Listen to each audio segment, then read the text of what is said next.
In mind, California has the largest number of homeless veterans in the nation with more than 11,000 people. That is according to the U.S. Department of Housing and Urban Development. A new report out just this month shows across the country the total number of homeless veterans has gone down.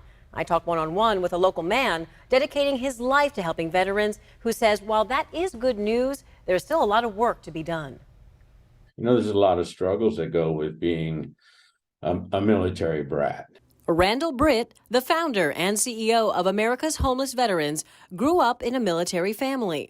I was born on an Air Force base in 1954. My dad was career Air Force. And it wasn't always easy, especially during the holidays. Not every Christmas is the happiest. There were a lot of lonely times. My dad was 3 times in Vietnam, and so he was gone a year at a time or more. Now retired after more than 3 decades as a businessman, Britt now runs a detox center and substance abuse treatment housing, serving dozens of previously homeless veterans based in Rancho-Cordova. When my dad came back from deployment, he was a different person, right? But we didn't know what was going on. We just knew that dad was on edge and, you know, what's wrong with him? We didn't know what PTSD was. His childhood memories help instill his compassion for serving veterans across our region. 18 people that work for me now, we can literally pick you up off the street and have you housed that day.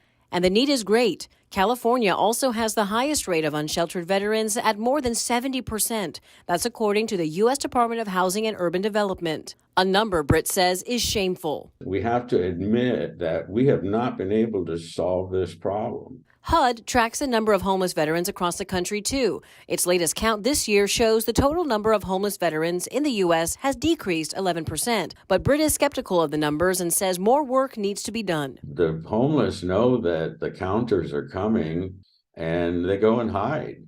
And then they come back later when everybody's gone. Despite the challenges, Britt and his team are working to help end homelessness one veteran at a time. Keep in mind, HUD says homeless veterans in California represent 31% of the national homeless veteran population. If you'd like to help or to read these reports for yourself, we have the links on our website, abc10.com.